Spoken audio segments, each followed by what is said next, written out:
தமிழக சட்டப்பேரவை தேர்தலை நடத்தி முடிக்க ரூபாய் 1302 கோடி ஒதுக்கப்பட்டிருப்பதாக தமிழ்நாடு தலைமை தேர்தல் அதிகாரி அர்ச்சனா பட்நாயக் தெரிவித்துள்ளார். தமிழக சட்டப்பேரவைக்கு ஏப்ரல் 23ஆம் தேதி வாக்குப்பதிவு அறிவிக்கப்பட்டுள்ளது.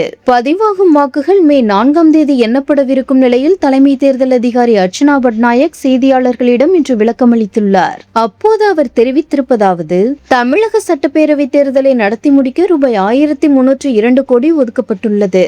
தமிழக 5938 பதற்றம் நிறைந்த வாக்குச்சாவடிகள் என கண்டறியப்பட்டுள்ளன. அதுபோலவே தமிழகம் முழுவதும் 3302 பதற்றம் நிறைந்த இடங்கள் என்றும் அறியப்பட்டுள்ளது. தமிழகத்தில் பேரவை தேர்தல் அறிவிக்கப்பட்ட நாள் முதல் இதுவரை ரூபாய் 462 கோடி மதிப்புள்ள பணம் பறிமுதல் செய்யப்பட்டுள்ளது. தமிழக சட்டப்பேரவை தேர்தலை நடத்தி முடிக்க ரூபாய் 1302 கோடி ஒதுக்கீடு செய்யப்பட்டுள்ளது. கடந்த 2021ஆம் ஆண்டு பேரவை தேர்தலை நடத்த ரூபாய் 975 கோடி ஒதுக்கப்பட்டிருந்தது.